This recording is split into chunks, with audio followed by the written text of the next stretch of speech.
स्वागत है आप सभी का आपके अपने YouTube channel Umesh coaching classes में।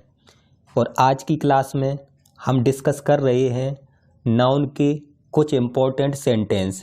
इससे पहली वाली क्लास में हम कुछ इम्पोर्टेंट टॉपिक्स डिस्कस कर चुके हैं।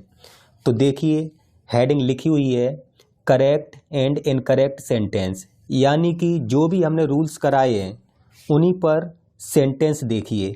सबसे पहले फर्स्ट सेंटेंस देखिए स्क्रीन पर, आवर सराउंडिंग इज ऑफुल, अर्थात हमारा परिवेश भयंकर है।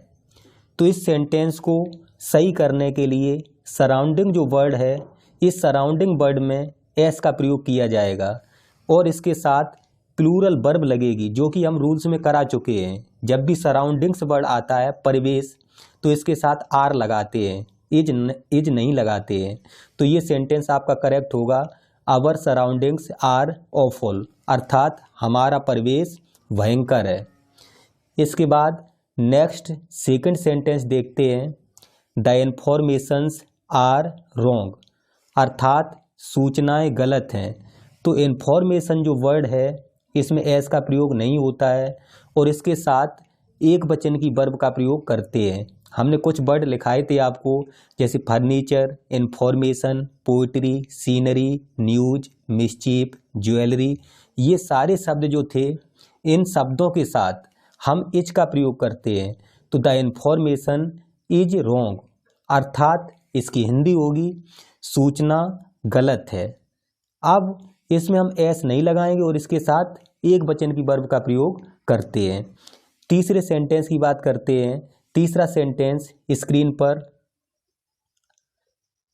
These news are true. तीसरा सेंटेंस जो दिख रहा है, दीज न्यूज आर ट्रू। अब इस सेंटेंस की अगर हम बात करें तो न्यूज जो वर्ड है, इस वर्ड में एक वचन की वर्ब का प्रयोग करते हैं। तो दिस न्यूज इज ट्रू, अर्थात यह खबर सही है, यह खबर सत्य है। तो न्यूज में इज का प्रयोग होता है और इसके साथ प्लूरल वर्ड दीज का प्रयोग ना होके दिस का प्रयोग होता है। इसके बाद नेक्स्ट सेंटेंस की बात करते हैं, द टाइडिंग इज फॉल्स, अर्थात खबर झूठी है।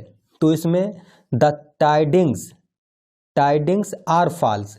अब वर्ड आया न्यूज, न्यूज के साथ हमेशा एक वचन की क्रिया लगाते हैं और टाइडिंग्स के साथ बहुवचन की क्रिया लगाते हैं, इसलिए हमने टाइडिंग्स के साथ आर का प्रयोग किया।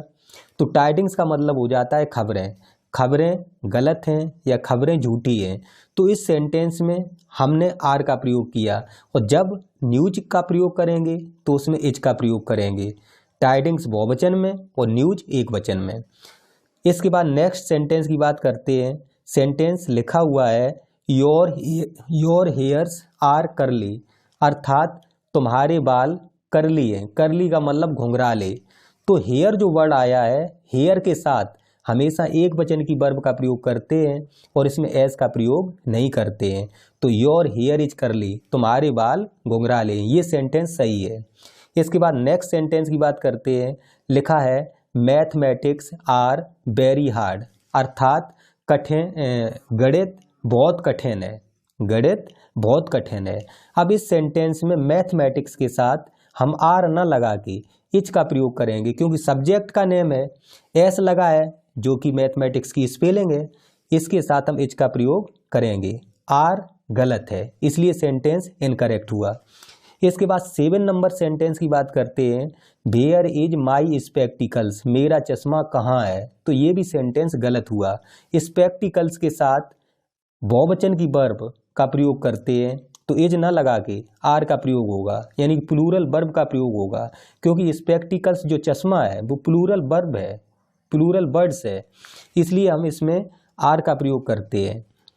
अब इसके बाद नेक्स्ट सेंटेंस की बात करें, 8 नंबर सेंटेंस जो लिखा है स्क्रीन पर, सी गेव मी एन एडवाइस, अर्थात उसने मुझे एक सलाह दी। तो एडवाइस के साथ आर्टिकल एन का प्रयोग नहीं किया जाता है। तो सी गेव मी एडवाइस, ये बात सही है, उसने मुझे सलाह दी। नेक्स्ट सेंटेंस की बात करते हैं। लिखा है, do not insult the poors, गरीबों का अपमान मत करो। तो अगर हम बात करें पुअर, पुअर का मतलब होता है गरीब, और अगर हम इससे पहले आर्टिकल द लगा दें, द पुअर, तो इसका मतलब हो जाता है गरीब लोग, तो द पुअर रहेगा, इसमें हम एस नहीं लगाएंगे। तो ये वाक्य आपका करेक्ट हो जाएगा, do not insult the poor, गरीबों का अपमान मत करो, क्योंकि पुअर का मतलब गरीब होता है और द पुअर लगा दो तो गरीब लोग हो जाता है, इसलिए ये सेंटेंस बनेगा गरीबों का अपमान मत करो। तो do not insult the poor. इसके बाद next sentence, this scissor is mine, यह कैंची मेरी है। तो सीजर जो वर्ड आया, सीजर हमने आपको लिखा चुके हैं कि सीजर के साथ एस का प्रयोग करते हैं, सीजर्स होता है ना कि सीजर, और सीजर्स के साथ प्लूरल वर्ब का प्रयोग होता है, बहुवचन की क्रिया का प्रयोग होता है, और इस वर्ड के साथ जो डेमोन्स्ट्रेटिव प्रोनाउन होगा, जो संकेतवाचक सर्वनाम होगा, वो दीज होगा ना कि दिस, क्योंकि दिस एक वचन का वर्ड है और दीज बहुवचन का वर्ड है, इसलिए जब शब्द बहुवचन का है तो इसके साथ भी जो वर्ड यूज होगा वो बहुवचन का ही होगा, इसलिए ये हो जाएगा दीज सीजर्स आर माइन, ये कैंची मेरी है। इसके बाद नेक्स्ट देखते हैं, नेक्स्ट सेंटेंस लिखा है, हु इज दैट पीपुल, वे लोग कौन है। तो पीपुल के साथ आपने देखा पीपल आ जाए, कैटल आ जाए, बर्मन आ जाए, जेंट्री आ जाए, ये जो शब्द हैं इनके साथ प्लूरल वर्ब का प्रयोग होता है, और जब प्लूरल वर्ब होगा तो दैट का बहुवचन क्या हो जाएगा, दोज। तो ये सेंटेंस करेक्ट होगा आपका, सेंटेंस जब करेक्ट करेंगे तो हो जाएगा हु आर दोज पीपल, यानी दैट को दोज में बदलेंगे और इच की जगह आर का प्रयोग करेंगे, क्योंकि पीपल जो शब्द है ये बहुवचन का शब्द है।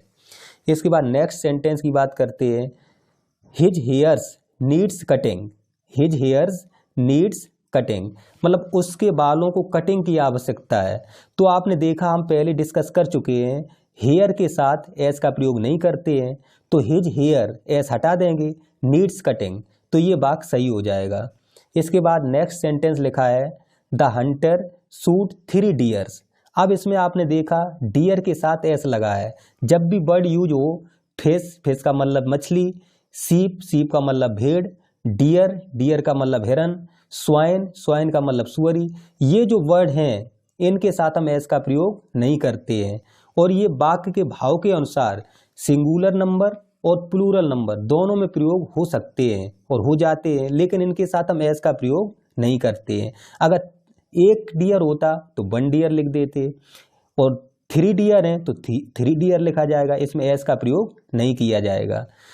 अब इसके बाद नेक्स्ट वर्ड की बात करते हैं, नेक्स्ट एग्जाम्पल लिखा हुआ है, the sceneries of Himalayas is very fine, अर्थात हिमालय का दृश्य बहुत अच्छा है।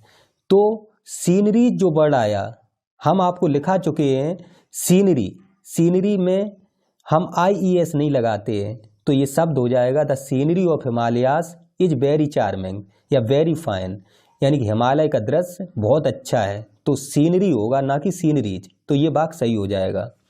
इसके बाद नेक्स्ट लिखा है, alm were given to the poor, यानी कि भीख गरीब को दी गई। तो एल्म का मतलब भीख होता है या भिक्षा होता है, तो इसके साथ हम एस लगाते हैं, और ये बहुवचन का वर्ड है इसलिए इसमें वर का प्रयोग करेंगे। अब ऊपर एल्म में एस नहीं लगाया तो वाक्य गलत हो गया, इसमें alms were given to the poor, यानी कि भीख गरीब को दी गई। नेक्स्ट सेंटेंस लिखा है, आदिति हैज लॉस्ट हर बिनोकुलर, यानी कि आदिति ने अपनी दूरबीन खो दी है। बिनोकुलर का मतलब होता है दूरबीन, और जो दूरबीन है, स्पेक्टिकल्स है, गूगल्स है, सीजर्स है, ये शब्द बहुवचन के हैं, इनके साथ आर का प्रयोग करते हैं, इच का प्रयोग नहीं करते हैं, और इनके साथ एस लगाते हैं। अब जैसे लिखा है आदिति हैज लॉस्ट हर बिनोकुलर्स, तो इसमें एस नहीं लगा था तो हमने इसमें एस लगा दिया, तो ये वाक्य सही हो गया। कुल मिला के जैसे स्पेक्टिकल्स आ जाए, बिनोकुलर्स आ जाए, तो इन शब्दों के साथ हम एस का प्रयोग करते हैं, और ये प्लूरल के वर्ड्स होते हैं, बहुवचन के वर्ड्स होते हैं। इसके बाद नेक्स्ट क्वेश्चन की बात करते हैं, 17 नंबर जो स्क्रीन पर आपको दिख रहा है, 17 नंबर क्वेश्चन, जिसमें लिखा हुआ है, the first innings are just over, यानी कि पहली पारी अभी समाप्त हुई है। तो इनिंग्स के साथ हमेशा इज का प्रयोग होता है ना कि आर, यानी कि किसी भी मैच में पहली पारी अभी समाप्त हुई है तो इनिंग्स के साथ इज का प्रयोग होगा, आर गलत हो जाएगा, इसलिए ये सेंटेंस गलत हुआ। इसके बाद नेक्स्ट सेंटेंस की बात करते हैं, B enjoy the poetries of Keats, यानी कि हम कीट्स एक पोइट हुए अंग्रेजी के, जॉन कीट्स जिनका नाम था, तो B enjoy the poetries of Keats, हम कीट्स की पोइट्री एंजॉय करते हैं। तो इसमें पोइट्रीज ना लगा के पोइट्री का प्रयोग होगा, क्योंकि पोइट्रीज शब्द गलत है, पोइट्री शब्द सही है, तो इसमें आंसर हो जाएगा be enjoy the poetry of Keats.